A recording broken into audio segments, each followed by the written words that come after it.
Hello everyone. Hello sir. हाँ, start करते हैं बच्चों। आज से हम लोग थर्ड यूनिट स्टार्ट कर रहे हैं। और जैसे ही थर्ड यूनिट कंप्लीट होगा उस वीक के लास्ट जो लेक्चर है मेरा सैटरडे को, मतलब बोल सकते हो आप नेक्स्ट वीक के last Saturday, sorry last day, मतलब लेकिन लास्ट डे शायद सेकेंड सैटरडे होगा तो उसमें शायद छुट्टियाँ होंगी, राइट? छुट्टी होगी उसमें। तो हम लोग करते हैं कि मंडे मंडे को बीएमए की क्लास नहीं होती है, ट्यूसडे को क्लास होती है। तो ट्यूसडे को हम लोग प्रेजेंटेशन रखेंगे in the next to next week, Tuesday को। ठीक है, प्रेजेंटेशन का टॉपिक शेयर कर दिया जाएगा और वो भी मैं ट्यूसडे फिक्स नहीं कर रहा हूँ। अब आपकी तैयारी के हिसाब से आप लोग बताएंगे, मुझे कैप्टन्स बताएंगे आपकी तैयारी। सिर्फ और सिर्फ टॉपिक को पढ़ना ही नहीं है, आपकी टीम को मैनेज करना भी है कि कैसे प्रेजेंट करना है। ठीक है, विथ क्वेश्चन एयर्स वाइवा सब कुछ पूछा जाएगा आपसे। उस समय कौन डिफेंड करेगा, आंसर कौन देगा। And this particular presentation is also followed by online quiz. तो क्विज होगा, जैसे आप लोग को पता होगा, जैसे बजर राउंड होता है कई सारे गेम्स, तो वैसे ही मेरे पास set of MCQ type questions होंगे। और आपकी टीम भी प्रेजेंस होगी, सारे बच्चे प्रेजेंट होंगे। और उस समय वाइवा पूछा जाए, वाइवा नहीं होगा, एमसीक्यू टाइप का क्वेश्चन होगा। जो रेज हैंड पहले करेगा उसको आंसर देने का मौका मिलेगा। ठीक है, तो इस तरह का क्विज भी है साथ में, क्योंकि सिर्फ पीपीटी तैयार कर लेना मैं नहीं चाहता हूँ कि कोई रट के आए। ठीक है, मैं चाहता हूँ उसको थोरोली जाए। तो एक यूनिट मैंने डेडिकेटली स्टूडेंट के ऊपर छोड़ा हुआ है, सेल्फ स्टडी पे, जिससे आपका मतलब मेरा एक्सपीरियंस है। मैं भी मैंने जब मास्टर और बीटेक मैंने जब किया था, तो हम लोगों को कुछ चीज़ें दे दी जाती थी कि ये आप पढ़ो। बट अभी भी इन अपने इंजीनियरिंग कॉलेज में भी बहुत सारा चीज़ होता है कि आप असाइनमेंट दे दी जाती है। बट 99% मुझे श्योर है कि सब लोग कॉपी करते हैं। ठीक, तो वो थोड़ा सा हटके मैंने इसमें असाइनमेंट्स की जगह पे मैंने एक चीज़ डाली हुई है, ये जो प्रेजेंटेशन, इसमें आप स्टडी खुद करोगे और प्रेजेंट भी खुद करोगे, तो शायद आपका प्रेजेंटेशन स्किल भी इम्प्रूव होगा। आप लोग देखेंगे, आपको लगेगा कि ये चीज़ें बार बार होनी चाहिए, हर सब्जेक्ट में होना चाहिए। जब आप प्रेजेंटेशन जिस दिन देने के बाद आपको लगेगा कि ऐसा प्रेजेंटेशन फिर से होना चाहिए। ठीक है, तो इसको बहुत ही पॉजिटिवली लेंगे और अच्छे से ईमानदारी से तैयारी करेंगे। ठीक है, जेनिफर, जेनिफर अनम्यूट करो। क्या आपने अभी तक क्लासरूम कॉलेज ईमेल आईडी से ज्वाइन नहीं किया है? पर्सनल ईमेल आईडी वालों को मैं क्लासरूम से हटा दूंगा अभी। पर्सनल ईमेल आईडी से जितने भी ज्वाइन किए हैं, आपकी कॉलेज ईमेल आईडी अगर एक्टिवेट नहीं हुई है तो अपने किसी कलीग से पूछो कैसे एक्टिवेट करनी है। सबको सबका पासवर्ड पता है, हो सकता है किसी ने, कई लोगों ने चेंज कर लिया हो, लेकिन जिसने अभी तक एक्टिवेट नहीं किया पासवर्ड वही है, उसका रोल नंबर। तो आप अपने अपने ईमेल आईडी को एक्टिवेट कीजिए और उसी ईमेल आईडी से क्लासरूम को ज्वाइन करें। तो गूगल मीट में वही ज्वाइन हो पाएगा, ऑटोमेटिकली ज्वाइन हो जाएगा। अदरवाइज यहाँ पे परमिशन मांगता है वो, आप ज्वाइन नहीं कर पाओगे। ठीक है, अभी तो मैं एडमिट कर रहा हूँ, लेकिन in further classes I will not allowed. आज ही मैं क्लासरूम से उनको निकाल रहा हूँ जो कॉलेज ईमेल आईडी से ज्वाइन नहीं कर रखे हैं। ठीक है, चलिए स्टार्ट करते हैं हम लोग next lecture. Lecture number U3L1, U3L1। और इस टॉपिक में हम इस पर्टिकुलर यूनिट में रेफ्रिजरेशन और एयर कंडीशनिंग समझेंगे। और बहुत ही इंटरेस्टिंग है, क्योंकि ऑलमोस्ट सबके घर में या फिर सबने रेफ्रिजरेटर और एयर कंडीशनिंग के फंक्शन को जानते होंगे कि क्या काम होता है और कब होता है, इसकी ज़रूरत कब पड़ती है। ठीक है, आई थिंक सबको अवेयर है फ्रिज और एसी से, सभी लोग अवेयर हैं। Yes sir. ठीक है, इस पर्टिकुलर लेक्चर में हम लोग कुछ बेसिक क्वेश्चन मैं पूछूंगा, आप लोग आंसर देंगे। इंट्रोडक्शन टू आरएसी, आरएसी का फुल फॉर्म है refrigeration air conditioning. Units of refrigeration, जैसे एनर्जी का यूनिट होता है किलो जूल, पावर का वॉट, लेंथ का मीटर, वैसे ही रेफ्रिजरेशन, रेफ्रिजरेशन का मतलब कूलिंग इफेक्ट देना। तो कूलिंग इफेक्ट में भी कुछ ना कुछ यूनिट होती होगी। नेक्स्ट इज सीओपी, जो कि हमने पहले भी पहले यूनिट में सेकेंड लॉ ऑफ थर्मोडाइनमिक्स में सीओपी समझा था। ठीक है, कोफिशिएंट ऑफ परफॉर्मेंस, वो पूरा डिटेल में यहाँ पे refrigeration, refrigeration is again is a work producing device और वर्क कंज्यूमिंग डिवाइस। बताओ, रेफ्रिजरेटर,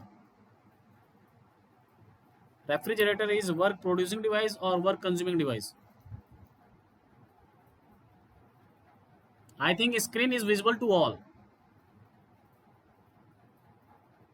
यस और no? Yes, sir. So please tell me whether refrigerator is work consuming device or work producing device.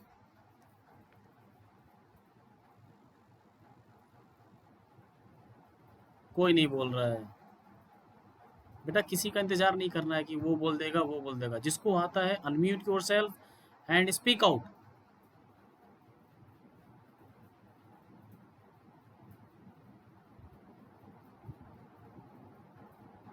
Coefficient of performance किसका देखा जाता है, work consuming device का या फिर वर्क प्रोड्यूसिंग डिवाइस का?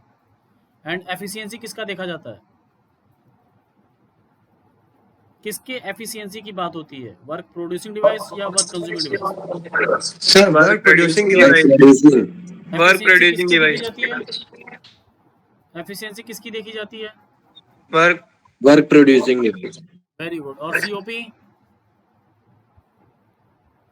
COP work consuming device, right? Right.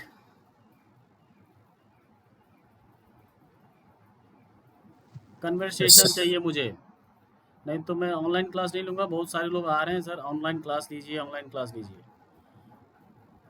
ठीक है? तो कन्वर्सेशन चाहिए मुझे साथ में। अरे जसप्रीत, क्या हो गया बेटा, इतना लाइक क्यों कर रहे हो?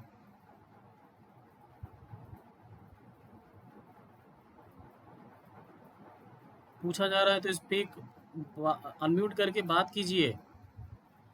तो ऑनलाइन क्लास नहीं होगी इसके बाद कभी भी, ऑफलाइन ही बुलाऊंगा मैं 2:30 बजे।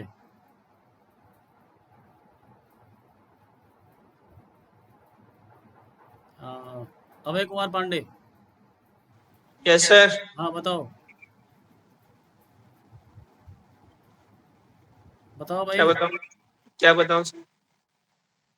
रेफ्रिजरेटर प्रोड्यूसिंग डिवाइस है या कंज्यूमिंग डिवाइस है?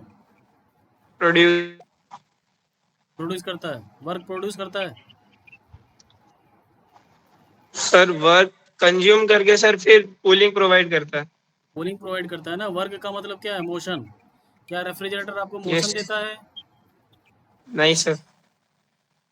ठीक है, तो रेफ्रिजरेटर क्या कर रहा है, कूलिंग इफेक्ट देता है। कूलिंग इफेक्ट देना क्या नेचर के अगेंस्ट में है ना? मान लो गर्मी है, समर चल रहा है, इस समय गर्मी चल रहा है, गर्म जगह को मैं ठंडा कर रहा हूँ, इसका मतलब मैं नेचर के अगेंस्ट जा रहा हूँ। जब भी मुझे नेचर के अगेंस्ट में काम करना होगा, so you have to develop a work consuming device. ठीक है, पंप क्या है, वर्क कंज्यूमिंग है या वर्क प्रोड्यूसिंग है? Hydraulic pump. Hydraulic pump gravity के अगेंस्ट में काम करता है, पानी को नीचे से ऊपर लेके जाना है।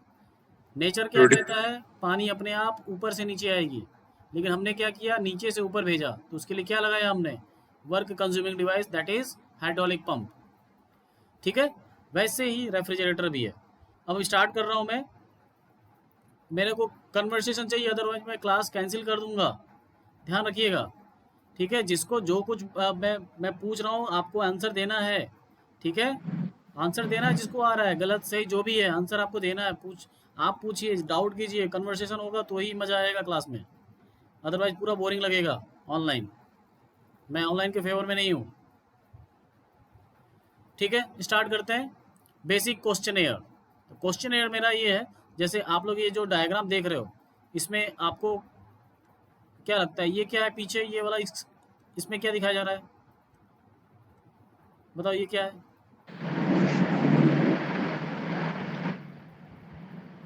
बताओ, जल्दी बताओ, जल्दी जल्दी बताओ। सर ये एयर कंज्यूम करके गर्म हवा को बाहर फेंकता है। गर्म हवा कहाँ से आती है? सर जो मॉइस्चर होता है घर के अंदर वो वाला। मॉइस्चर होती है या हवा होती है? अभी तुम हवा कह रहे हो, कभी मॉइस्चर कह रहे हो। हवा सर। हवा, हवा कहाँ से आती है वो? कमरे से? कमरे से, कमरे वाली हवा निकाल देती है बाहर, एयर फ्रॉम द रूम। बेटा बोलोगे नहीं तो कैसे होगा ये फिर? आ जाओ क्लास आ जाओ तुम लोग, बुला लूँ मैं घर पे, अभी यहाँ पे बुला लूँ कॉलेज में। हाँ जी, 1 बाय 1 नाम से पूछते हैं फिर, रुक जाइए, तो फ़ोन से भी कनेक्ट होने दो। से नहीं होगा।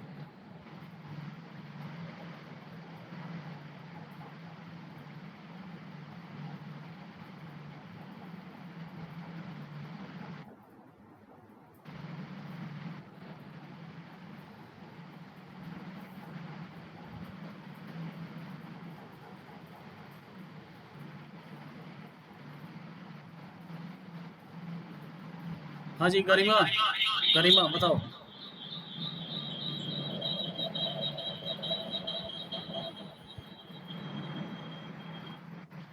गरिमा, गरिमा। Yes, sir. हाँ जी बताइए, ये क्या है डायग्राम, क्या दिख रहा है आपको? ये जो सर्कल किया है क्या है, ये बताओ जल्दी से। नहीं बताओगी या नहीं पता है? सर नहीं पता। नहीं पता, ये क्या है?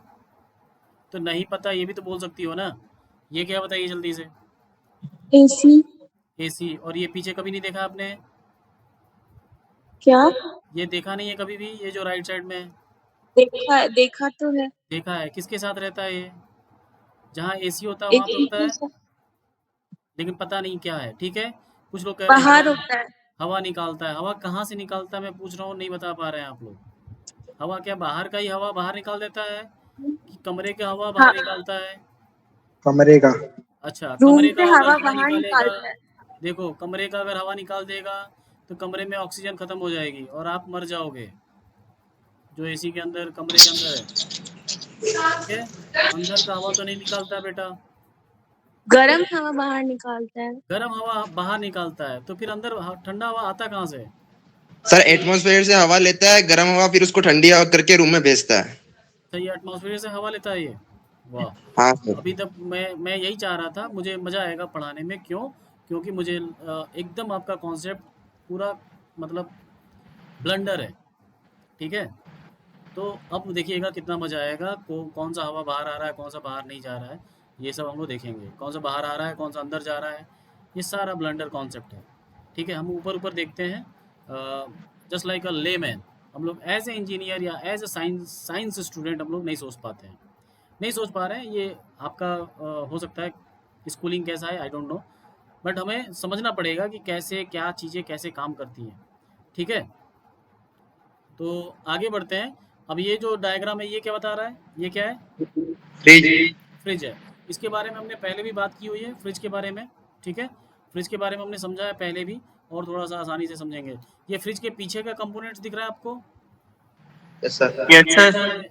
तो क्या जब हम इसके अंदर एप्पल रखते हैं, सपोज यहाँ पे हमने एप्पल रख दिया, ठीक है, इस एप्पल यस सर। इस ये एप्पल एक हाई टेम्परेचर पे था पहले, मतलब रूम टेम्परेचर पे था, 25 डिग्री सेल्सियस पे था। अब इस एप्पल को हमने यहाँ पे रख दिया, और कुछ समय के बाद 2-3 घंटे के बाद देखा इस एप्पल का टेम्परेचर हो गया 10 डिग्री सेल्सियस। ठीक है, तभी इसका जो ये पेरिशेबल आइटम है, जो खाने वाली चीज़ें हैं, वो ख़राब नहीं होती हैं, क्योंकि ज़्यादा टेम्परेचर पे बहुत सारे बैक्टीरिया के डेवलप होने के चांसेस होते हैं। तो इसके ये जल्दी ख़राब नहीं होता है। पेरिशेबल आइटम जितने भी एडिबल्स थिंग्स हैं, खाने वाली चीज़ें हैं, वो ख़राब नहीं होंगी। तो इन इसमें इसका टेम्परेचर डाउन कब हुआ होगा? जब आपने इसमें से हीट बाहर निकाल दिया होगा, इसमें से हीट बाहर निकला होगा, श्योर, तभी इसका टेम्परेचर डिक्रीज हुआ होगा। ये जो हीट बाहर निकला है वो गया कहाँ? क्या फ्रिज के एटमॉस्फेयर में। एटमॉस्फेयर में कहाँ से चला गया? ये तो हमने दरवाजा बंद करके रखा था। सर पीछे लगती है ना मोटर, तो पीछे है। वेरी गुड, पीछे चला गया। अच्छा ध्यान से देखिएगा, हीट हीट कहाँ से आ रहा है? कहीं ना कहीं मीडियम से आ रहा होगा। मीडियम नहीं है तो हीट भी नहीं है, मीडियम नहीं है तो हीट भी नहीं है। ये सिर्फ और सिर्फ रेडिएशन के केस में होता है। जब मीडियम नहीं है तो वैक्यूम में भी रेडिएशन पास कर देता है और रेडिएशन आ रही है। जैसे हीट आ रहा है जो सन से हमारे अर्थ पे जो हीट आ रही है, वो वैक्यूम से भी होते आ रही है, कई सारे लेयर से भी आ रही है। जो अर्थ के ऊपर कई सारे लेयर्स हैं, स्ट्रेटोस्फेयर, मेसोस्फेयर और भी बहुत सारे स्फेयर हैं, ओजोन लेयर, वो सबको पास करते हुए आ रही है। तो वहाँ की बात नहीं कर रहा हूँ मैं, यहाँ पे रेडिएशन नहीं हो रहा है, यहाँ पे कंडक्शन और कन्वेक्शन है, जहाँ पे एक मीडियम की ज़रूरत है। तो जो हीट बाहर निकला है, ठीक है, वो हीट बाहर कैसे, यहाँ पे जो एप्पल से बाहर निकला वो फ्रिज के पीछे से कैसे निकल गया? ठीक है। तो यहाँ पे हमने जो पढ़ा था close system and open system, close system and open system पढ़ा था, ये हमारा काम आने वाला है यहाँ पे। ठीक है। तो हीट कहाँ जा रहा है, कैसे जा रहा है, मास ट्रांसफर हो रही है कि हीट सिर्फ एनर्जी ट्रांसफर हो रही है, ये सब चीज़ें हम समझेंगे। ठीक है। एप्पल तो यही है, इसका एनर्जी ट्रांसफर हो गया बाहर की तरफ। आप पीछे देखेंगे ये जो बड़ा सा ब्लैक कलर का दिख रहा है यही है कंप्रेशर। और ये जो पाइप क्या है बताओ, कोई बताएगा ये पाइप क्या है? ये पाइप ही कनेक्टेड होता है, कोई बताएगा? सर नाम कंडेंसर नहीं पॉइंट। पता है इसका। Condenser, condenser, very good, condenser. और ये सब वायर क्या है बताओ?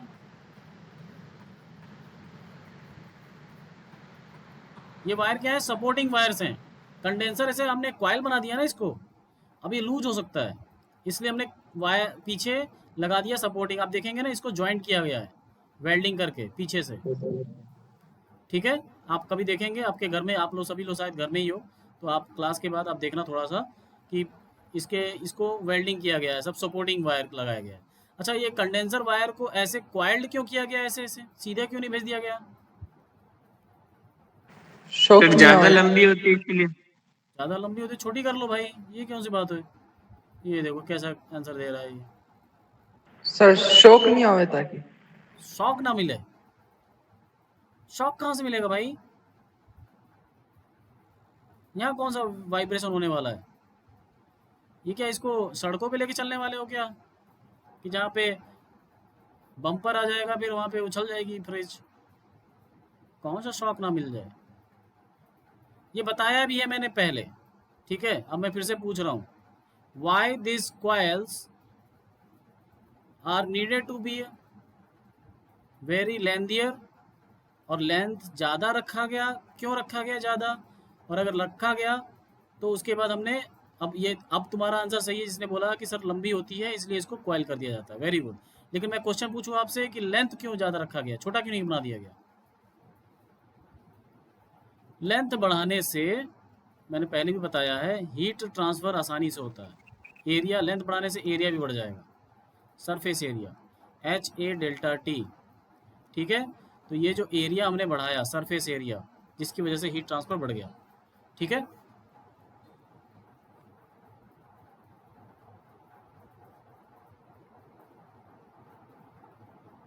आ रही बात समझ में? जी यस सर। सर। एक सेकेंड में होल्ड कीजिए, एक सेकेंड में कॉल कर रहा हूँ।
ठीक है।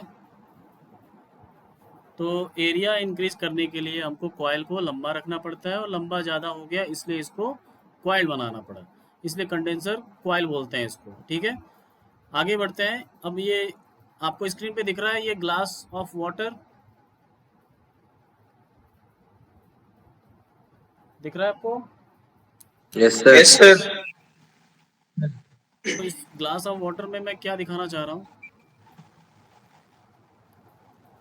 ये ड्रॉपलेट्स दिख रहे हैं आपको, यस सर। Water droplets. ये वाटर ड्रॉपलेट्स आए कहाँ से? सर एटमॉस्फेयर में जो वाटर वेपर्स थे वो उस पे आके वापस ठंडे हो गए। तो कौन सा प्रोसेस में यहाँ पे समझाना चाह रहा हूँ आपको? Sir condensation. Very good, condensation. Condensation में हीट ट्रांसफर होती है किधर, सराउंडिंग में, या फिर हीट ट्रांसफर होती है सिस्टम के अंदर? सिस्टम से सराउंडिंग। सिस्टम से सराउंडिंग, हीट ट्रांसफर होती है सिस्टम से सराउंडिंग। बट यहाँ पे जो कंडेंसेशन हो रहा है इसमें सराउंडिंग और सिस्टम, ये समझना जरूरी है हमको कि सराउंडिंग कौन है, सिस्टम कौन है। यहाँ पे मैं सिस्टम बना रहा हूँ, ये ग्लास ऑफ वाटर एक चीज़ है और एक एयर आ रही है यहाँ पे, और जो एयर है वो ह्यूमिड एयर है। ह्यूमिड एयर मतलब ड्राई एयर नहीं, एकदम प्योर ड्राई नहीं है, 100% ड्राई नहीं है। उसके साथ कौन है, moisture plus moist air plus dry air, Ma plus Da। ठीक है, तो मॉइस्ट कैसे बनाइए, इसके अंदर क्या होगा, H2O होगा, राइट। Yes sir. यहाँ पे जो सिस्टम है वो एयर है, मॉइस्ट एयर है, वो moist air plus dry air का मिक्सचर है, वो सिस्टम है हमारा। तो वो सिस्टम जब ये एक कूल्ड सब्सटेंस से जब कोलाइड करेगा, कांटेक्ट में आएगा, तो अपना हीट इसको दे देगा, किसको, ग्लास ऑफ वाटर को। तो जब हीट अपना देगा तो खुद क्या हो जाएगा, कंडेंस हो जाएगा। कौन कंडेंस होगा, कंडेंसेशन की टेंडेंसी किसके पास है, एयर के पास है या वाटर के पास है? वाटर इवेपोरेट होके एयर के साथ मिक्स हो चुका है, लेकिन जैसे ही उस एयर का टेम्परेचर हम कम करते हैं तो जो वाटर के पार्टिकल्स उसमें इवेपोरेट होके गैस के फॉर्म में थे, वो किस में हो जाएंगे, फिर अब गैस से लिक्विड में कन्वर्ट हो जाएंगे और इस ग्लास के बाहर आ जाएंगे। ठीक है, तो यहाँ पर क्या हो रहा है, condensation of evaporated water droplets at a room temperature. ठीक है, तो इसको बोलते हैं condensation of moist air. Clear? Yes sir. ठीक है, तो हीट ट्रांसफर हो रहा है। अच्छा ये बताइए, इस चीज़ में आप बताओ, अंदर सिस्टम के अंदर ये जो वाटर है, यहाँ पे आप बोलोगे क्या मास ट्रांसफर हो रही है या फिर हीट? एनर्जी ट्रांसफर हो रही है। Only energy transfer. ये जो ठंडा यस सर। पानी है उसने हीट ले लिया अंदर, ठीक है, हीट ले लिया। आप देखेंगे थोड़ी देर के बाद ये पानी क्या हो जाएगा, नॉर्मल रूम टेम्परेचर पे आ जाएगा, क्योंकि वो बाहर से क्या ले रहा है, हीट लेते जा रहा है, हीट लिए जा रहा है। क्या मास में चेंजिंग आ रही है? कुछ लोग नहीं सर। मिसकंसेप्शन होता है कि सर इसके जो अंदर छोटे छोटे बोल सकते हो, क्या बोलेंगे, मतलब बहुत ही छोटे छोटे गैप्स है मॉलिक्यूल्स के अंदर, ग्लास के मॉलिक्यूल्स के अंदर, उधर से वो रिस के बाहर निकलते हैं, ऐसा है क्या? नहीं सर। नहीं सर। ठीक है, ऐसा नहीं है, कंडेंसेशन हो रहा है बाहर के एयर का। Now we can start introduction to refrigeration and air conditioning. Cooling technology are generally divided into air conditioning and refrigeration. Air conditioning मतलब जैसे आप एसी की बात करते हो, एसी और रेफ्रिजरेशन। रेफ्रिजरेशन को सिंपली आप समझिए फ्रिज की बात हो रही है, ठीक है, लेकिन जो रेफ्रिजरेशन का काम है वो एसी भी करता है। अब मेरा एक बेसिक क्वेश्चन है कि एसी और फ्रिज में क्या डिफरेंस है, बेसिक डिफरेंस क्या है, बताओ। एसी और फ्रिज में क्या डिफरेंस है? कोई दो एग्जांपल, दो डिफरेंस बता दो आप लोग। Just raise your hand and speak out, जिसको आता है, जो बता सकता है, कोई भी बता सकता है। पीयूष बताओ, Piyush. Sir please repeat the question. क्या? Sir please repeat the question. I'm asking you, what is the basic difference between AC and fridge?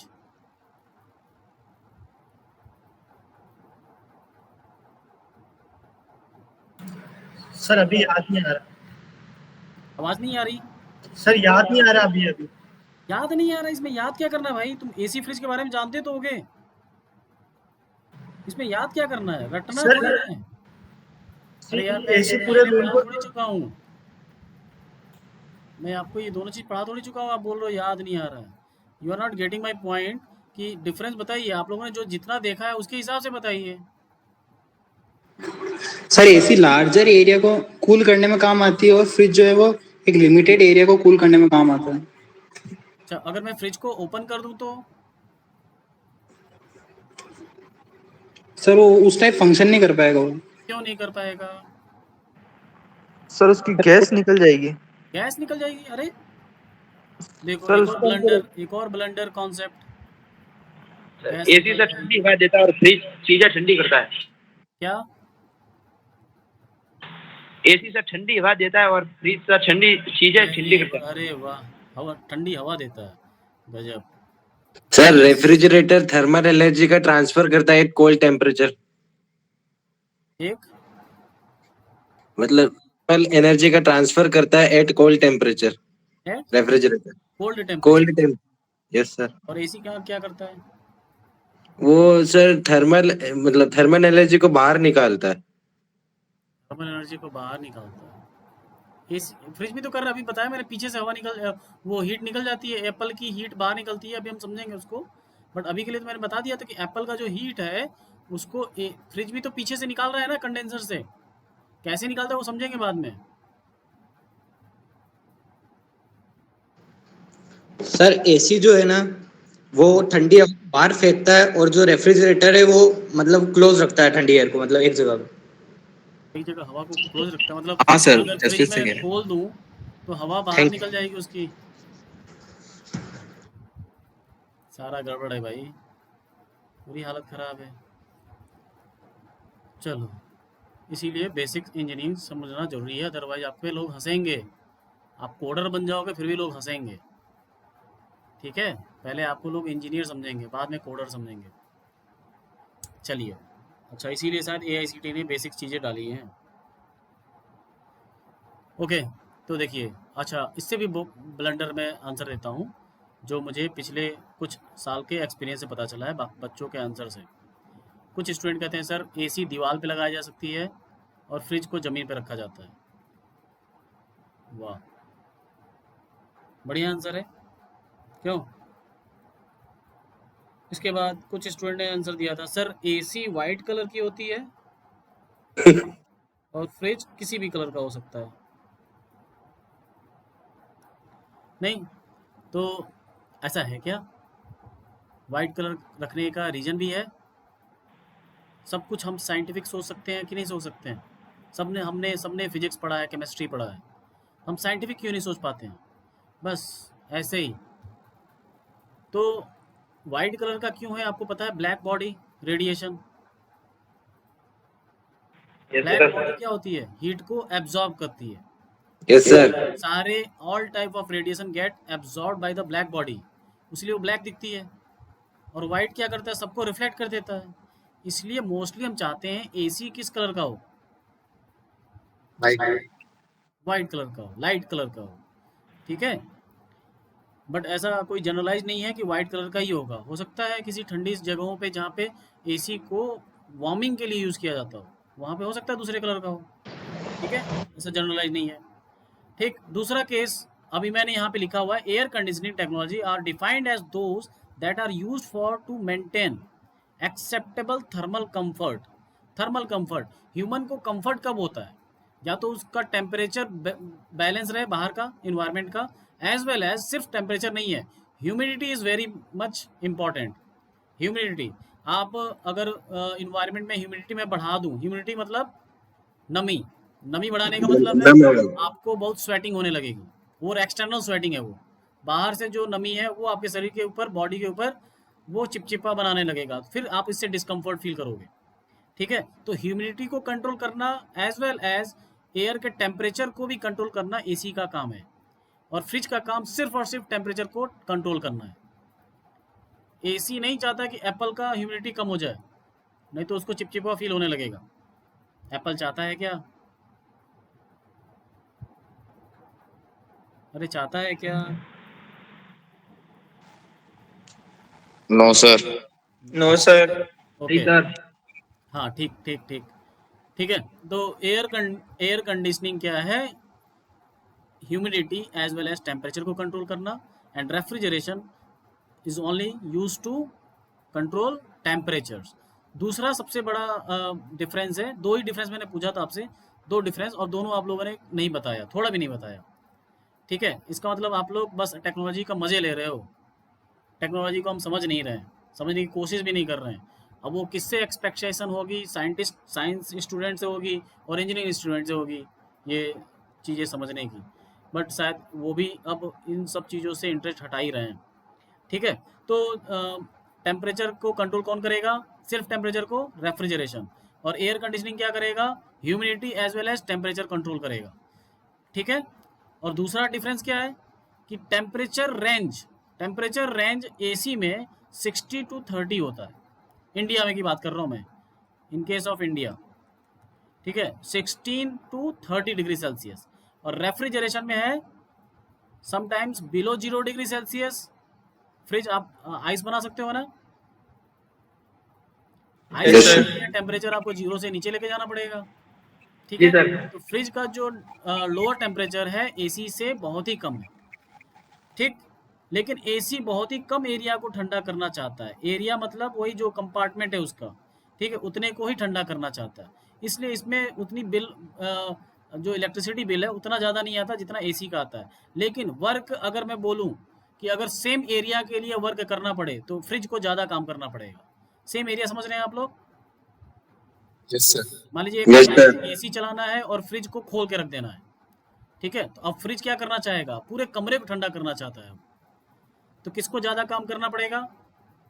Fridge को। क्योंकि फ्रिज की टेंडेंसी क्या है? 0 से कम लेके आने की है।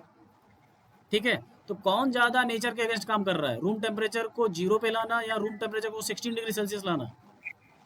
रूम टेम्परेचर को 0 डिग्री। 0 पे लाना। तो किसको ज़्यादा करना पड़ेगा? फ्रिज को। इसलिए फ्रिज कभी कभी ख़राब भी हो जाता है अगर आपने दरवाजे को खोल दिया, क्योंकि फ्रिज की उतनी कैपेसिटी है नहीं वर्क करने की, कंप्रेसर हो जाएगा, बर्न आउट। ठीक है, और कंप्रेसर ही होता है 50 to 60% cost of the fridge. तो आप कंप्रेसर ही नहीं चेंज करते हो, आप पूरा फ्रिज ही चेंज करना पड़ता है आपको। ठीक है, तो आगे बढ़ते हैं। कंप्रेसर क्या काम किया है ये सब की बातें हम लोग करेंगे। अब आगे बढ़ते हैं यूनिट्स ऑफ रेफ्रिजरेशन। अब बहुत अच्छे से समझेंगे, मैं डेफिनेशन को डिक्टेट कर रहा हूँ, उसको समझेंगे ध्यान से। सब लोग ऑनलाइन हैं, मतलब ऑनलाइन तो सभी हैं, सामने हैं कि नहीं है? पढ़ने के लिए बैठे हो या ऐसे ही? कुछ लोग सड़क पे घूम रहे होंगे, कुछ लोग कैंपस में भी हैं क्या?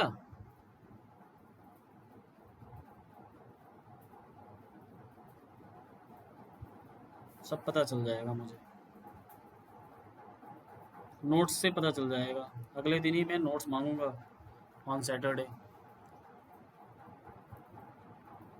चलिए, नेक्स्ट टॉपिक है यूनिट्स ऑफ रेफ्रिजरेशन। हाँ, अब ये चलो यूनिट्स ऑफ रेफ्रिजरेशन देखिए, मैं डिक्टेट कर रहा हूँ डेफिनेशन इसका।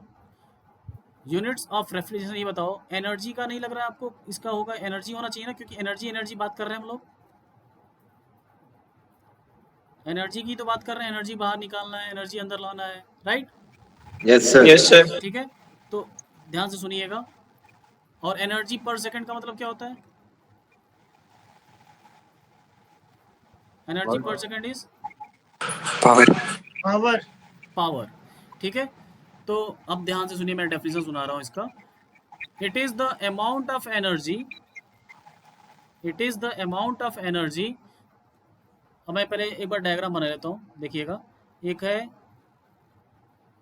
1 टन ऑफ आइस, ये है आइस, कितना है ये?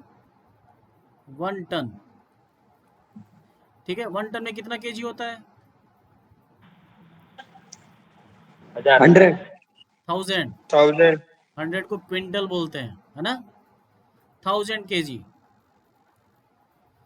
और आइस है 0 डिग्री सेल्सियस पे, हो सकता है ना 0 डिग्री सेल्सियस पे। अब जस्ट ये क्या बनने वाला है, अगर टेम्परेचर थोड़ा भी बढ़ा दोगे या हीट थोड़ा भी दे दोगे, क्या बन जाएगा ये? पानी। पानी।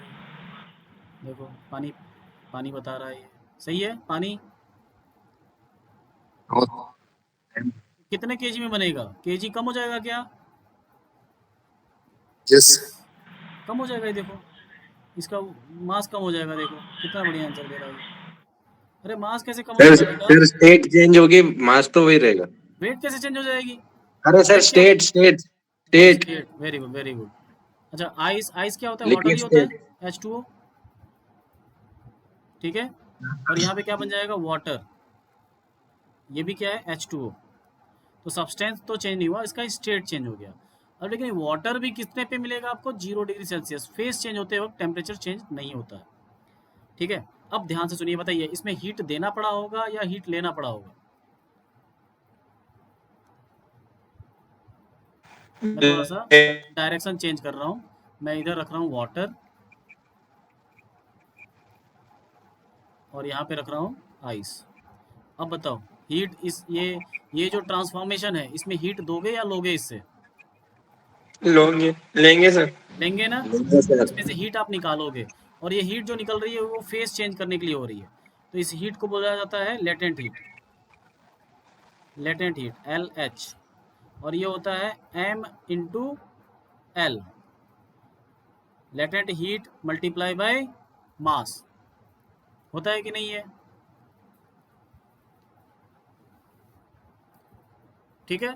For this transformation the amount of heat required to extract from the water of 1 ton at 0 degree Celsius to convert it into at 0 degree Celsius of water, ठीक है, but in 24 hours। सुनाई दे रहा है सबको? यस सर, एक बार repeat करना। मैं हिंदी में बोल रहा हूँ, हिंदी में बोल रहा हूँ, सुनिएगा। जी सर। 1 टन ऑफ वाटर रखा हुआ है 0 डिग्री सेल्सियस पे, इसको कन्वर्ट करना है आपको आइस में। उतने में ही करना होगा, 1000 kg में ही रखना होगा ना, मास तो निकालना नहीं है इसमें से। और वाटर में कन्वर्ट करना है, सॉरी आइस में कन्वर्ट करना है 0 डिग्री सेल्सियस पे ही। टेम्परेचर राइज नहीं करना है, सिर्फ कन्वर्जन करना है स्टेट का, ठीक है। तो यूनिट्स ऑफ रेफ्रिजरेशन है, it is the amount of energy extracted from the water at 0 degree Celsius of 1 ton, that is 1000 kg into ice at 0 degree Celsius, but in 24 hours। 24 घंटे में ये काम करना है। अगर ये 24 घंटे में जितनी एनर्जी ये ले लेता है 24 घंटे में, सो दैट वाटर कन्वर्ट हो जाए आइस में, ठीक है। कितना वाटर? 1000 kg। तो इसी अमाउंट ऑफ एनर्जी को बोलते हैं units of refrigeration, units of refrigeration. अब इसका हम लोग अगर कैलकुलेशन करें तो हमको बस यही निकालना है ml, लेकिन कर कितने टाइम में? 24 आवर्स। 24 आवर। ठीक है। तो एनर्जी हम पहले निकाल लें, एनर्जी क्या है? M इंटू L है, ठीक है। M कितना है? 1000 मल्टीप्लाई बाय L कितना है? अगर आइस का अगर देखा जाए 0 डिग्री सेल्सियस पे तो होता है 334 किलो जूल पर केजी। ये आपको याद रखना पड़ेगा, 334 किलो जूल पर केजी। ये वाटर का 0 डिग्री सेल्सियस पे लेटेंट हीट है, ठीक है। ये कितना हो जाएगा जल्दी से बताओ? 334 000, ठीक है, मल्टीप्लाई बाय किलो जूल भी लिखा हुआ है, तो ये क्या बन जाएगा? अच्छा ये इसका यूनिट क्या है 1000 का? केजी। तो केजी से केजी कैंसिल आउट हो जाएगा, बचेगा क्या? ये किलो जूल, किलो जूल, ठीक है। ये किलो जूल हो गया, ये हो गया एनर्जी एक्सट्रैक्टेड। लेकिन ये एनर्जी कितने टाइम में निकल जाना चाहिए? 24 आवर्स। 24 आवर्स में। तो ये 24 hours per second, energy per second कितना होगा? Energy upon time, total time, total time in what? Second, yes sir. ठीक है। तो एनर्जी कितना है? 334, अभी सभी लोग कैलकुलेट करेंगे इसको। और टाइम कितना है? 24 घंटे। एक 24 घंटे में कितना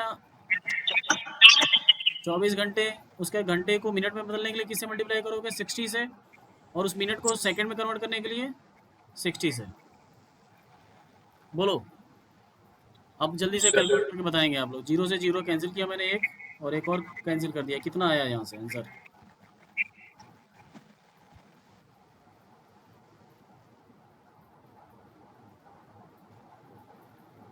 बताओ कितना आ रहा है? 3.86 kg per second. Very good, 3.86 sir. 3.86 kilojoule per second, Kilojule per second, sir. Kilojoule per second, ठीक है। और ये energy per second is known as power, ठीक है। इतना पावर का काम करना पड़ेगा रेफ्रिजरेटर पे, राइट? ये काम करने के लिए इतना रेफ्रिजरेटर को काम करना पड़ेगा, और इसी पावर को बोलते हैं 1 टन ऑफ रेफ्रिजरेशन। इसी को बोलते हैं unit of refrigeration. 1 ton of refrigeration किसके बराबर है? ये कितने के बराबर है? 3.86 kilojoule per KG, sorry per second, right? और इसको मैं बोल सकता हूँ 3.86 किलोवाट। बोलो, Yes, sir. इसको किलोवाट भी बोल सकता हूँ मैं। तो 1 ton of refrigeration is known as the unit of refrigeration. जैसे मैं बोलूँ कि 1 किलोमीटर में कितना मीटर होता है? 1000 मीटर। वैसे ही 1 टन ऑफ रेफ्रिजरेशन में कितना किलोवाट होता है? 3.86 kilowatt. This is known as units of refrigeration, refrigeration, ठीक है, यूनिट्स ऑफ रेफ्रिजरेशन। तो 3.86 बहुत थोड़ा सा ऑड नंबर आ गया, तो इसको थोड़ा सा किताबों में, बुक्स में थोड़ा सा इसको राउंड ऑफ किया गया, राउंड ऑफ किया गया। इसको अपर लिमिट पे नहीं किया गया, लोअर पे किया गया। तो 1 TR, टन ऑफ रेफ्रिजरेशन को TR भी लिखते हैं। तो 1 TR is approximately equals to 3.5 kilowatt. इसको ऊपर नहीं किया गया, थोड़ा नीचे ही रखा गया, क्योंकि अगर मैं ऊपर कर दूं 4 कर देना चाहिए ना, राउंड ऑफ करने की वजह से। 4 क्यों नहीं किया गया? कि अगर मैं बोलूं कि ये तुम्हारा फ्रिज है, वो उसके पास जो कैपेसिटी है वो 4 किलोवाट की है, ठीक है, 4 किलोवाट की है। तो 4 किलोवाट आपने ज़्यादा बता दिया, और एफिशिएंसी उसकी 3.86 की आएगी कम से कम, मैक्सिमम 3.86 ही आएगा। बोला जाता है ना कि 1 टन का AC है, 1.5 टन का AC है, वो वही है। 1.5 टन मतलब 1.5 मल्टीप्लाई बाय 3.86। तो अगर मैं बोलूँ 1 टन का AC है, लेकिन वो काम थोड़ा सा कम कर रहा है, क्योंकि पहले से तुमने बता दिया कि ये 4 किलोवाट के बराबर है, तो कम बताएगा।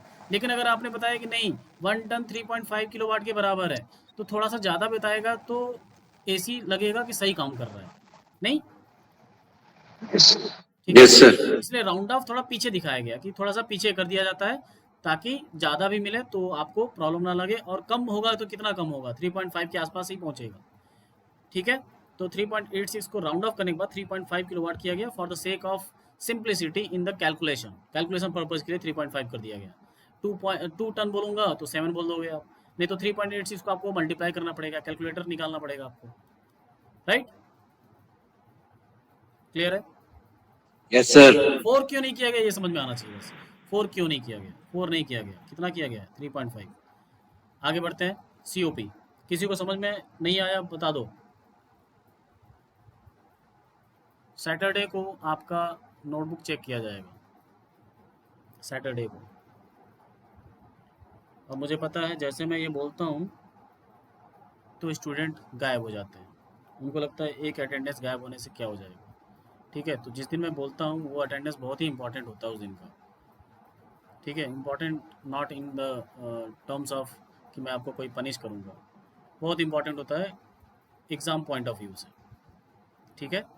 चलिए, कोफिशिएंट ऑफ परफॉर्मेंस हमने ये पहले भी पढ़ा है, ठीक है। तो मैं इसका फॉर्मूला डायरेक्ट लिख रहा हूँ, आप लोग बताइएगा COP क्या होता है। COP, it is desired effect. पढ़ा था हमने कि नहीं पढ़ा था? यस सर, पढ़ा था। Desired effect upon energy input, energy input, ठीक है। अब सीओपी फॉर रेफ्रिजरेशन पढ़ना है, हीट पंप के लिए नहीं पढ़ना है। हमने दोनों चीज़ के लिए पढ़ा था, बट यहाँ पे किसके लिए पढ़ना है? रेफ्रिजरेशन। ठीक है, रेफ्रिजरेशन और एसी का फंक्शन एक जैसा ही होता है। ठीक है, फंक्शन मतलब समझते हो?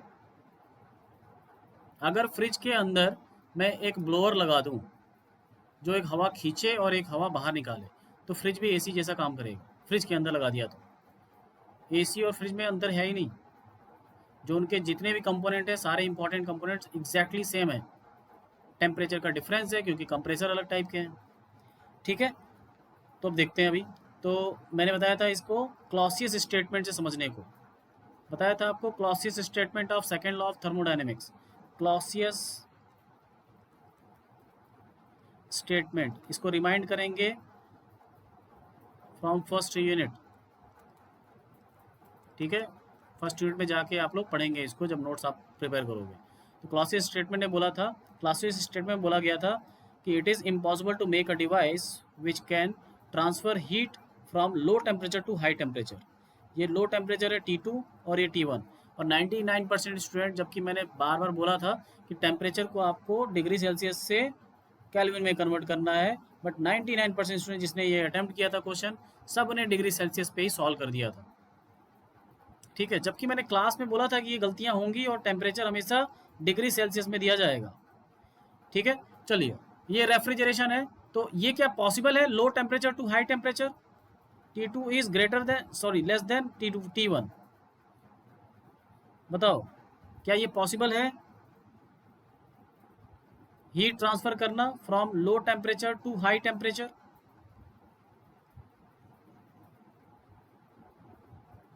बोलो, नहीं बोलेंगे? No sir. पॉसिबल नहीं है ना। बट क्लॉसियस ने बोला, लास्ट में एक और लाइन बोल दिया उसने, इट इज, पहले बोला उसने, it is impossible to make a device which can transfer the heat from low temperature to high temperature.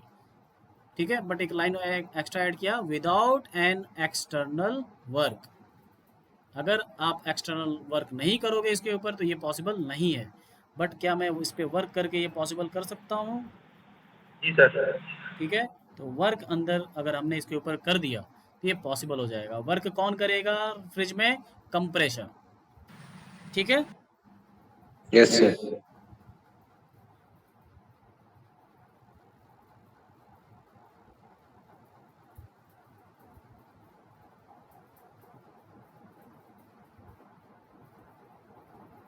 अच्छा, मैं इसको जो मैंने बोला, जो चीज़ बोला मैंने आपको, ये आप, मैं जब वीडियो अपलोड कर दूंगा तो आप लोग इसका डेफिनेशन लिख लेंगे ना। 1 टन ऑफ रेफ्रिजरेशन, इसका डेफिनेशन आता है एग्जाम में, आएगा।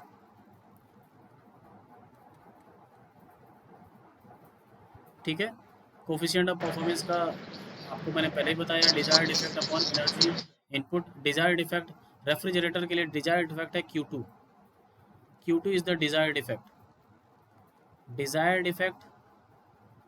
और इसका एक और नाम है रेफ्रिजरेशन इफेक्ट। बहुत ध्यान से सुन रहे हैं ना आप लोग? Refrigeration effect. ठीक है, रेफ्रिजरेशन इफेक्ट को शॉर्ट फॉर्म में लिखा जाता है RE। ठीक है, तो COP का फॉर्मूला हो जाएगा refrigeration effect RE upon work input, क्योंकि एनर्जी इनपुट यहाँ पे क्या है? वर्क इन, जो कि कंप्रेसर से हो रहा है। ठीक है, तो ये भी याद रखेंगे, ये फॉर्मूला आपको क्लॉसियस स्टेटमेंट से आता है ये। अच्छा, ये बताओ COP का formula in terms of temperature क्या था? ये temperature, lowest temperature divided by difference of temperatures, ये हमने टेम्परेचर से निकाला था।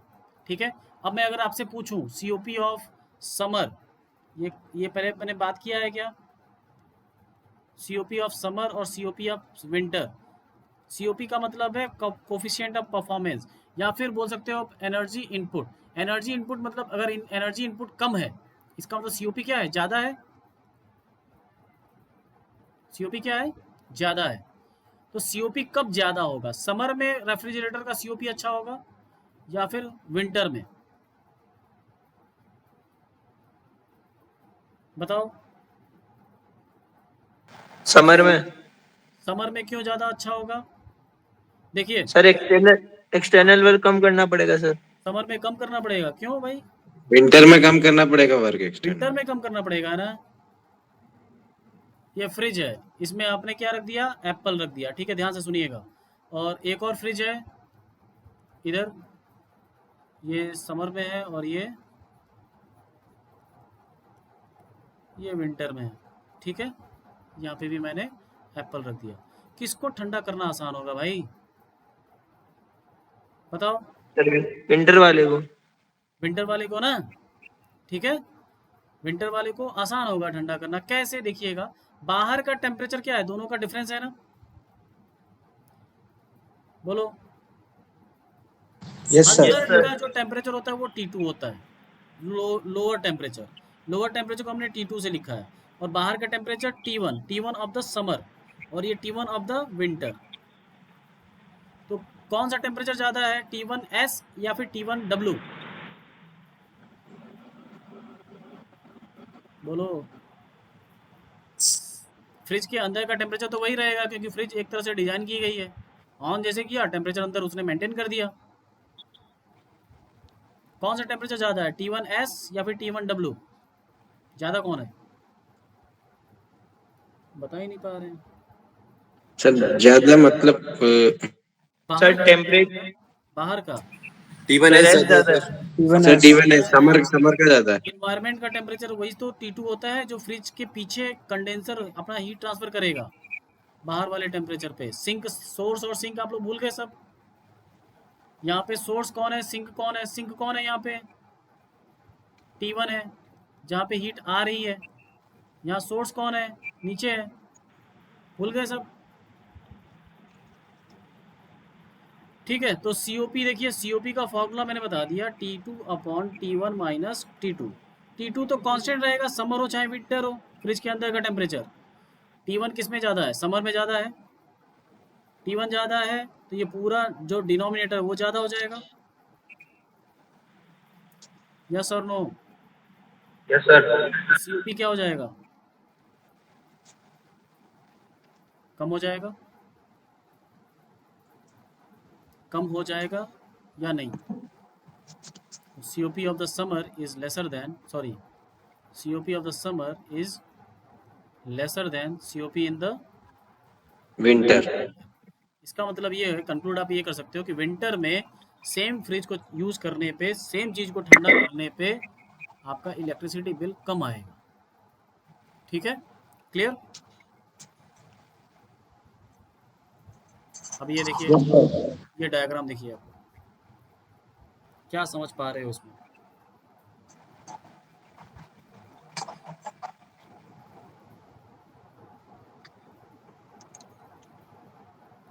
थोड़ा ऑनलाइन क्लास थोड़ी सी लंबी चलेगी बेटा, ठीक है, ऑफलाइन क्लास के कंपेरेटिव, ठीक है। Yes sir. देखिए ये फ्रिज है, फ्रिज में देखिएगा वर्किंग ऑफ डोमेस्टिक रेफ्रिजरेटर कैसे होता है काम। यहाँ पे हमने एक एप्पल रख दिया, ठीक है, एप्पल रख दिया। एप्पल जब आपने रखा उस समय इसका टेम्परेचर कितना था, रूम टेम्परेचर के बराबर ही होगा, 25 डिग्री सेल्सियस, ठीक है। और फ्रिज के अंदर आप लोग जानते हो कि एक ऊपर वाला पार्ट होता है, फ्रीजर या फिर चिलर बोलते हैं उसको, जो सबसे कोल्डेस्ट पार्ट होता है, coldest section of the fridge, वहीं से पूरी ठंड नीचे तक जाती है। और कुछ स्टूडेंट कह रहे थे कि सर इसमें से गैस बाहर निकलती रहती है, वो फ्रिज का गैस नहीं है भाई, पूरे खाने को जहर बना देगा अगर गैस लीक हो गया तो। कुछ लोग लगता है कि उसका गैस बाहर निकल जाएगा दरवाजे खोलने पे, ऐसा बोला था किसी ने अभी, ठीक है। तो जो फ्रिज में जो गैस यूज की जा रही है, पहली बात तो वो गैस है नहीं, वो गैस और लिक्विड दोनों कन्वर्ट होता रहता है, कभी गैस बन जाता है, कभी mixture of gas and liquid होता है, कभी फिर से लिक्विड बन जाता है। जब उसमें से हम टेम्परेचर जब हीट उससे बाहर निकाल लेते हैं तो लिक्विड बन जाता है, जब उसको हीट मिल जाती है तो गैस हो जाता है, ठीक है। तो refrigerator is basically comprised with 4 important components, 4 components हैं, और चारों की पोजीशन, रिलेटिव पोजीशन कुछ इस तरह से। अब ये रेफ्रिजरेशन ही नहीं, AC में भी यही कॉम्बिनेशंस हैं। तो 4 चीज़ें हैं, पहला है इवेपोरेटर, इवेपोरेटर, दूसरा है कंप्रेशर, तीसरा है कंडेंसर, और फोर्थ है एक्सपेंडर। एक्सपेंडर या फिर और एक्सपेंशन डिवाइस, एक्सपेंशन डिवाइस, या फिर एक्सपेंशन डिवाइस का एक एग्जांपल है capillary tube. Capillary tube, capillary tube वो एक ट्यूब है जिसका डायमीटर बहुत ही कम होता है, ठीक है। तो उसमें से जब कोई लिक्विड बाहर निकलता है तो उसका एक्सपेंशन हो जाता है अपने आप। आप देखेंगे जब हम किसी पाइप से किसी गार्डन में पानी देते हैं और आपने उसके जो ओरिफिस, उसका जो माउथ है, अगर आपने उसको थोड़ा छोटा कर दिया, ठीक है, हाथ से दबा के, फिंगर से दबा के उसको थोड़ा छोटा कर दिया, तो आप देखोगे कि वो जो पानी है अचानक से फैल जाती है, ठीक है। फिर आप कंट्रोल करते हो, फिर वो उसका जो जेट की तरह बाहर निकालना है तो फिर आप उसको कंट्रोल करते हो। लेकिन अचानक से अगर आपने बंद किया तो आप देखोगे कि पानी एक्सपेंड होती है कि नहीं? Yes sir. ठीक है, और उसी को बोलते हैं एक्सपेंशन, वॉल्यूम का अचानक से इंक्रीज हो जाना, ठीक है। तो ये जो डायरेक्शंस हैं कुछ ऐसे हैं कि इवेपोरेटर के बाद आएगा कंप्रेशर, कंप्रेशर के बाद आएगा कंडेंसर, कंडेंसर के बाद होगा एक्सपेंडर, और एक्सपेंडर के बाद होगा फिर से इवेपोरेटर, और ये साइकिल चलती जाएगी। और इसमें कौन घूम रहा है? जो आप लोग गैस बोल रहे हो, जिसको बोलते हैं रेफ्रिजरेंट। गैस नहीं बोलेंगे, हाथ से बोलेंगे इसको रेफ्रिजरेंट। यही इसके अंदर घूम रहा है। लेकिन क्या ये बाहर निकलेगा? चलो अभी बात कर लेंगे कि बाहर निकलेगा कि नहीं निकलेगा ये रेफ्रिजरेंट।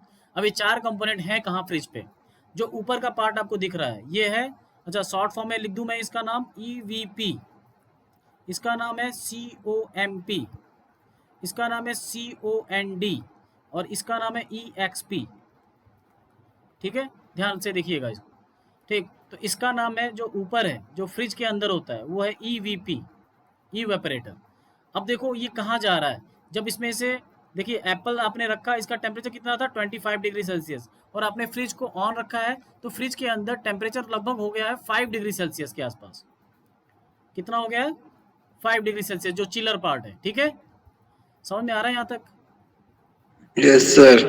अब बताओ जो एप्पल का हीट है वो ट्रांसफर कैसे होगा? 25 से 5 पे जाएगा या 5 से एप्पल पे हीट आएगा?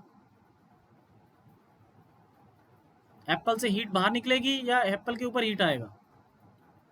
सर एप्पल से बाहर निकलेगी। एप्पल से हीट बाहर निकलेगी। देखिए यहाँ पे दिखाया भी गया है कि एप्पल से हीट बाहर निकलेगी और कहाँ चली जाएगी? ये पाइप जो लगा हुआ है, पाइप काफ़ी ज़्यादा कूल्ड है, 5 डिग्री सेल्सियस के आसपास है, तो हीट ट्रांसफर होते होते जो पाइप के अंदर जो रेफ्रिजरेंट मूव कर रहा है उसके पास चली जाएगी हीट। बोलो। Yes sir. और वो जो रेफ्रिजरेंट है वो इवेपोरेट हो जाएगा इस हीट की वजह से, इस हीट की वजह से वो इवेपोरेट हो जाएगा, मतलब गैस के फॉर्म में लगभग बदल जाएगा, ठीक है। अब उसके पास हीट है और उसको मोशन, उसको मूव कराया जा रहा है। कहाँ पे जा रहा है? देखिए ध्यान से देखते जाइए कहाँ जा रहा है, ये कहाँ जा रहा है? नीचे कंप्रेसर में चला, कंप्रेसर में चला गया, ठीक है, कंप्रेसर में चला गया, ठीक। कंप्रेसर ने इसका टेम्परेचर इंक्रीज कर दिया और इसका प्रेशर भी इंक्रीज कर दिया। Temperature as well as pressure को इंक्रीज करना कंप्रेसर का काम होता है, ठीक है। अब यहाँ से टेम्परेचर इंक्रीज हो गया। टेम्परेचर कितना इंक्रीज हो गया? टेम्परेचर लगभग हो गया 35 डिग्री सेल्सियस। किसका? रेफ्रिजरेंट का। हीट उसने ले लिया लेकिन बाहर नहीं निकल सकता वो, मतलब हीट बाहर नहीं निकल सकता। क्यों? क्योंकि खुद का टेम्परेचर अगर 5 डिग्री सेल्सियस है और बाहर का टेम्परेचर 25 डिग्री सेल्सियस है तो क्या हीट ट्रांसफर हो सकती है? क्या हीट ट्रांसफर हो सकता है? नहीं। इसलिए बीच में क्या लगाया गया? कंप्रेसर, कंप्रेसर लगाया गया, सो दैट टेम्परेचर कितना हो जाए 35 डिग्री सेल्सियस और बाहर का टेम्परेचर 25 डिग्री सेल्सियस है। तो जो हीट इसने एप्पल से लिया था अब वो हीट ट्रांसफर कर सकता है आसानी से। इसीलिए Yes, आप sir. अगर फ्रिज के पीछे जाओगे देखोगे आप वहाँ पे बहुत ज़्यादा हीट होगा। और वो कब होगा? जब आपका फ्रिज पूरी तरह से लोडेड हो, अंदर बहुत सारा सामान रख दिया हो आपने, तो बाहर देखेंगे बहुत ज़्यादा हीट बाहर निकलेगी। अगर आप अंदर कुछ भी नहीं रखे हो तो सिर्फ वो जो अंदर का एयर है उसी को सिर्फ ठंडा कर रहा होगा, और एक समय के बाद वो हीट को बाहर निकालना ही बंद कर देता है। इसीलिए सेंस कर लिया जाता है कि हीट को बाहर निकालना है कि नहीं निकालना है, तो उसके अंदर एक थर्मोस्टेट लगा दिया जाता है जिससे कंप्रेसर बंद हो जाता है कि अंदर कुछ नहीं है ठंडा करने के लिए, तो कंप्रेसर ऑटोमेटिकली बंद हो जाता है। इसी को बोलते हैं कि ऑटोमेटिक रेफ्रिजरेटर, जिससे कंप्रेसर बंद हो जाए और इलेक्ट्रिसिटी बिल कम आए, राइट? Yes sir. ठीक है, अब देखिए हीट को बाहर निकालिया, ठीक है, हीट इससे बाहर निकल गया, तो ये खुद किस में कन्वर्ट हो जाएगा? लिक्विड में कन्वर्ट हो जाएगा ना, बोलो, लिक्विड में कन्वर्ट हो जाएगा कि नहीं? यस सर, हो जाएगा। अपना हीट दे दिया उसने, तो इसका स्टेट जो गैस में था, फिर हमने वो जब हीट बाहर निकल जाएगा तो लिक्विड में कन्वर्ट हो जाएगा, कंडेंस हो जाएगा, जो आप लोग देखा था कंडेंस हो जाना। तो कंडेंसर में ये गया अंदर, कंडेंसर में तो कंडेंस हो गया, तो लिक्विड में कन्वर्ट हो जाएगा ना, जो मैंने आपको समझाया था ग्लास ऑफ वाटर पे। Yes sir. ठीक है, तो वहाँ से कंडेंस हो गया तो वो लिक्विड में कन्वर्ट हो गया, लेकिन टेम्परेचर कम नहीं हुआ उसका, टेम्परेचर अभी भी 35 डिग्री सेल्सियस है, क्योंकि कंप्रेसर से बाहर निकला है। हीट बाहर दे देने से ऐसा नहीं है कि टेम्परेचर अचानक से कम हो जाएगा, सिर्फ फेस चेंज हुआ है। फेस चेंज होने में टेम्परेचर डिक्रीज होता है क्या? नहीं सर। नहीं होता है, ठीक है, फेस चेंज में टेम्परेचर डिक्रीज नहीं होता है, तो टेम्परेचर डिक्रीज नहीं हुआ। उसके बाद हमने लगा दिया क्या? Expansion device.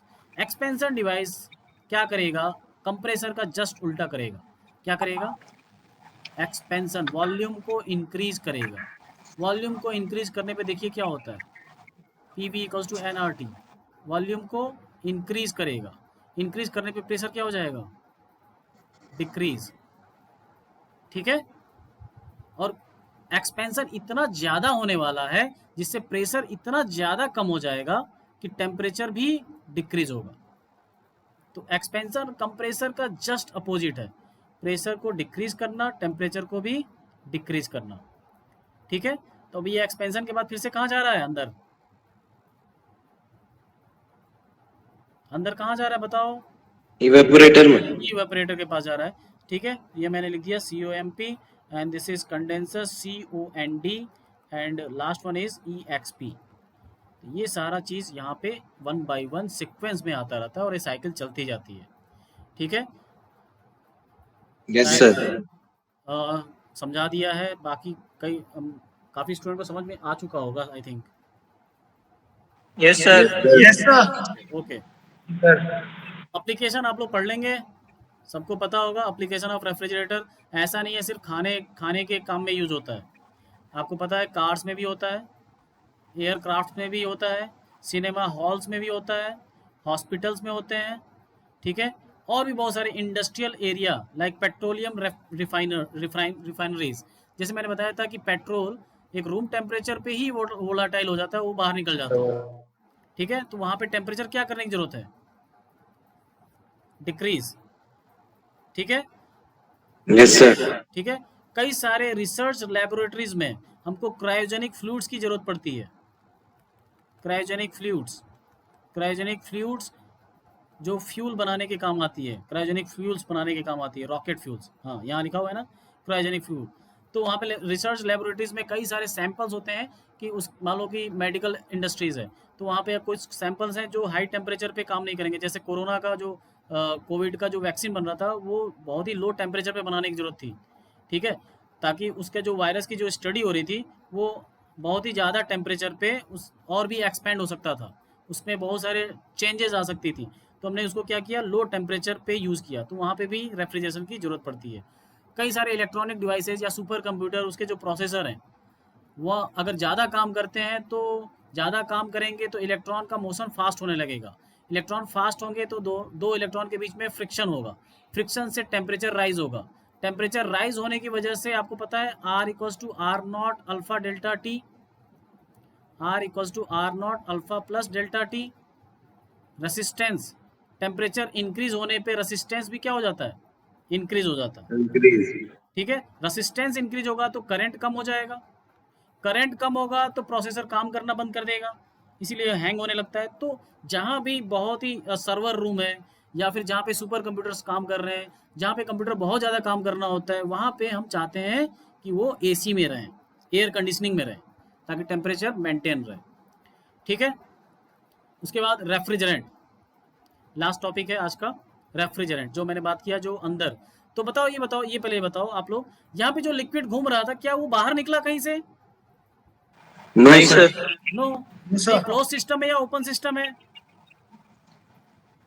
Close. Closed closed है है। सर। सिर्फ एनर्जी ट्रांसफर हो रही है, एप्पल की एनर्जी इन्वायरमेंट में निकल गई। यस क्या सर। मास ट्रांसफर हुआ? एप्पल बाहर नो चला गया? सर। No apple sir. के पास सिस्टम है ही नहीं। सिस्टम कौन है यहाँ पे? Refrigerant, right? Yes sir. आगे बढ़ते हैं। एप्लीकेशन ऑफ रेफ्रिजरेंट हो गया, सॉरी, एप्लीकेशन ऑफ रेफ्रिजरेशन हो गया, रेफ्रिजरेंट। तो रेफ्रिजरेंट कुछ इस तरह से आते हैं, फ्रेयॉन्स 134A, ये सब केमिकल कंपाउंड्स हैं। कुछ जैसे ट्रिपल बॉन्डेड हाइड्रोकार्बन्स होते हैं, हाइड्रोकार्बन्स विथ क्लोरो एंड फ्लोरो। ठीक है, आपको पता है OLD, ozone layer depletion, ozone layer depletion, O3, yes sir. O3 yes का सर। डिप्लीशन किसकी वजह से होता है ज़्यादातर? सर क्लोरोफ्लोरोकार्बन क्लोरोफ्लोरोकार्बन से। CFC। क्लोरोफ्लोरोकार्बन से क्यों होता है? क्योंकि जो जैसे मान लो कि देखो कई सारे, जैसे CCl3, CHCl3, ये एक रेफ्रिजरेंट है, ठीक है, हाइड्रोकार्बन है जिसके अंदर क्लोरीन के भी एटम्स हैं, ठीक। तो एक है CH2Cl2, एक है CH3Cl, ठीक है। तो ये क्लोरो, इसमें फ्लोरीन नहीं है, मान लीजिए CHFCl2, ठीक। ये कई तरह के ये रेफ्रिजरेंट्स हैं, कई तरह के यूज़ किए जा सकते हैं। और इनऑर्गेनिक में जैसे अमोनिया आ गया, water is also a kind of refrigerant, ठीक है। वाटर से भी कई सारी चीज़ों को ठंडा किया जाता है, ठीक। तो ये सारे रेफ्रिजरेंट्स हैं। तो अभी मैंने पूछा OLD ओजोन लेयर डिप्लेशन क्यों होता है? It is because of chlorofluorocarbon type of refrigerant. लेकिन मैंने अभी बोला आपसे कि क्या ये रेफ्रिजरेंट फ्रिज से बाहर निकलते हैं? बाहर निकल जाते हैं क्या? नो सर, फ्रिज से नो बाहर नहीं निकलते। निकले। तो फिर ये ओजोन के पास कैसे पहुंच जाएंगे?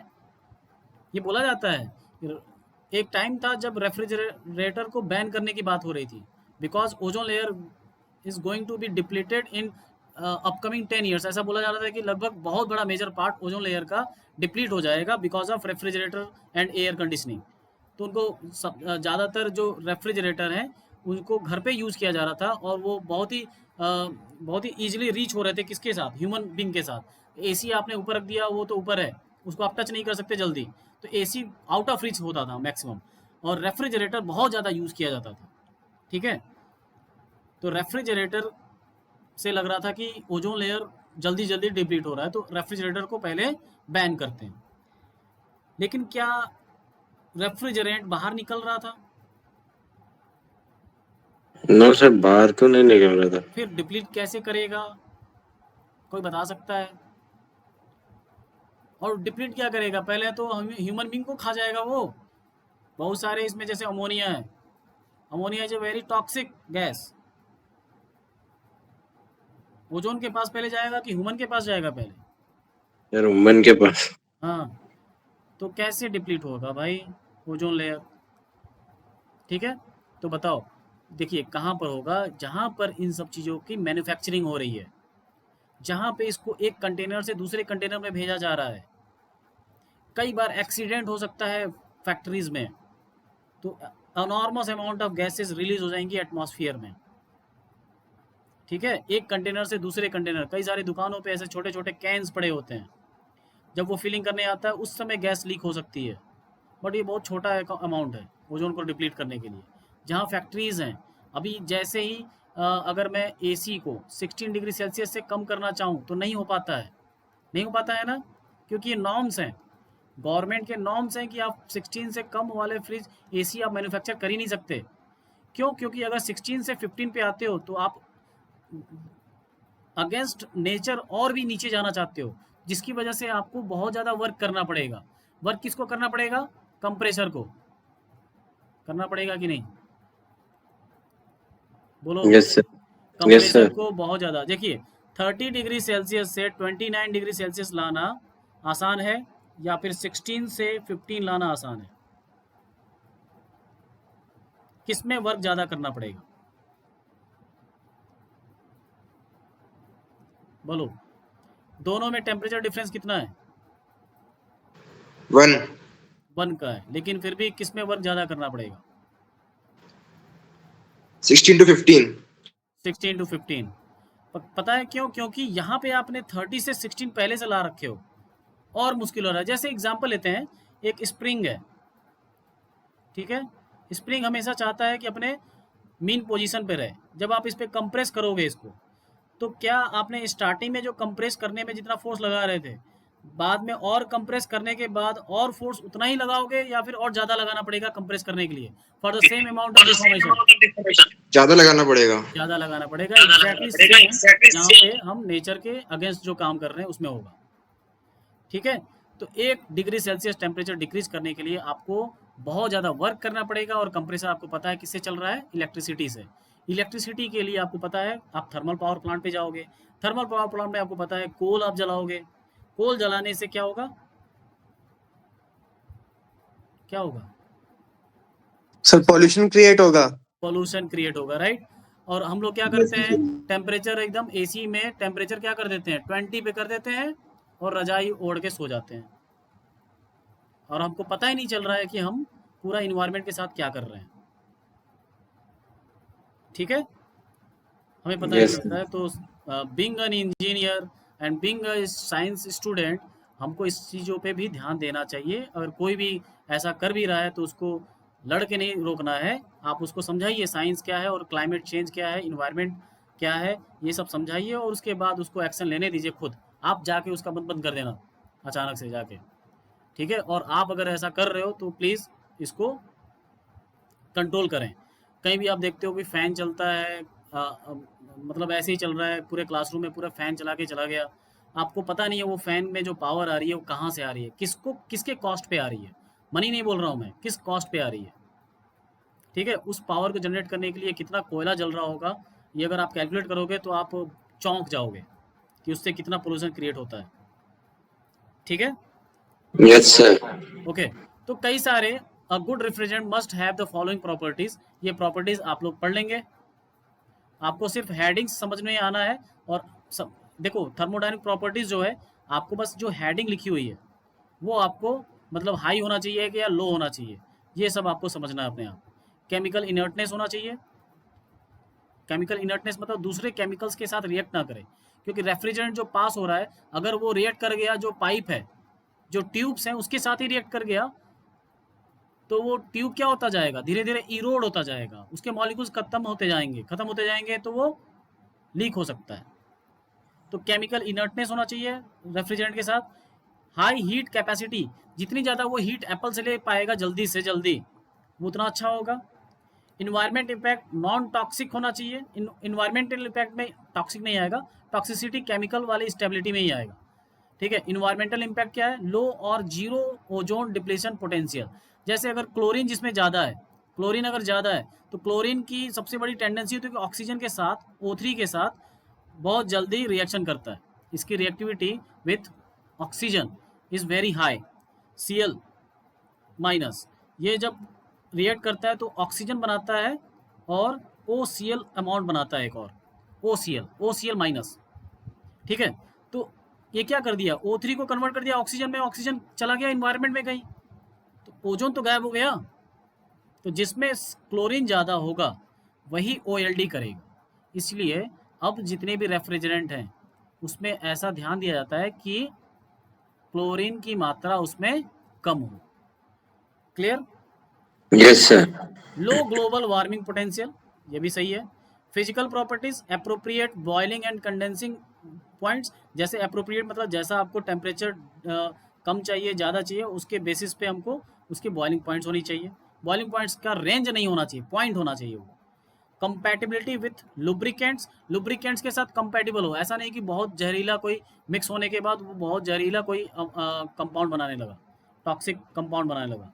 तो कंपैटिबिलिटी विद द लुब्रिकेंट्स भी होना चाहिए। टाइप्स ऑफ रेफ्रिजरेंट देखेंगे। प्राइमरी रेफ्रिजरेंट, इसका डेफिनेशन को पढ़ेंगे जरा।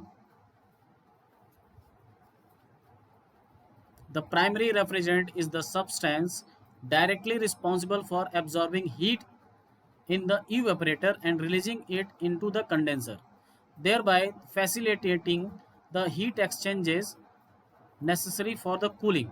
डायरेक्टली कांटेक्ट में आने वाला है। जैसे evaporator की जो पाइप है, इवेपोरेटर की जो पाइप है, ठीक है।